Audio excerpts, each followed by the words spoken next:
You'll be bulk available. If you can get it with the leaves, you can eat all parts of it. You can eat the leaves. You can eat the stems. These are great stir fried. So basically, process those separately. The leaves are good. So you want a stable surface to work with. I just want to get rid of that little kind of thing. This is a more recent kind of peeler that came out from the Cone company, and this carbon steel is very sharp, but it's a really nice peeler, and you can get nice long peels of round objects in a way that you can't with the kind of vertical hand peeler. Can you say what kind of peeler that is again?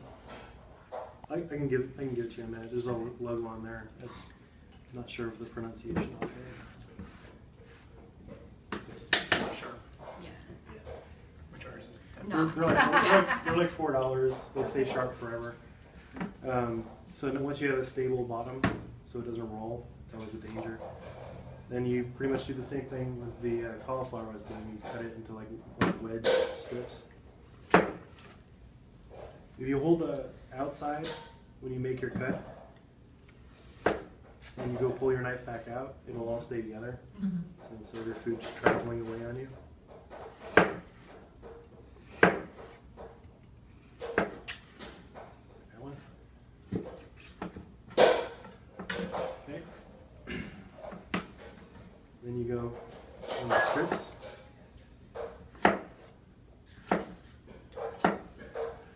Because of the shape, you're always going to have the little ones on the end that are just never going to be of like a similar density in terms of cooking. That's fine.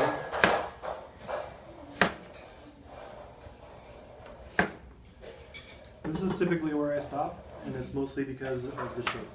Because you get these wonderful little bars that if they're wearing the silverware, they can easily stab into on the sides.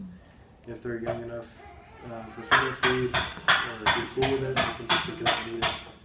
That's usually where I stop. You can take it farther than that. You'll just roast those. Yeah, just take a bowl, toss it in a small amount of oil so that it gets more than if I was just to spray it. And then maybe a small amount of salt. Don't always do that. Beets are so sweet, you kind of don't need it. But if you use, I almost exclusively use kosher salt because of the size of the salt crystal. When you're salting something, it's really easy with like smaller kind of table salt to oversalt it. And once you've oversalted it, there's not much you can do to get it done oversalt it. Whereas kosher salt is very large, it's thick in the hand, and when you kind of just sprinkle it, you end up getting these pops of salt instead of like a wash of the salt feeling in your mouth. I don't know if you've ever seen popcorn salt. It kind of looks like powdered sugar. And it's salt, that's to completely coat the popcorn, so that every aspect, there's no way you can get away from the salt, and that's kind of the extreme at one end of the salt spectrum. Is there any more questions so far? How long before you start roasting the salt?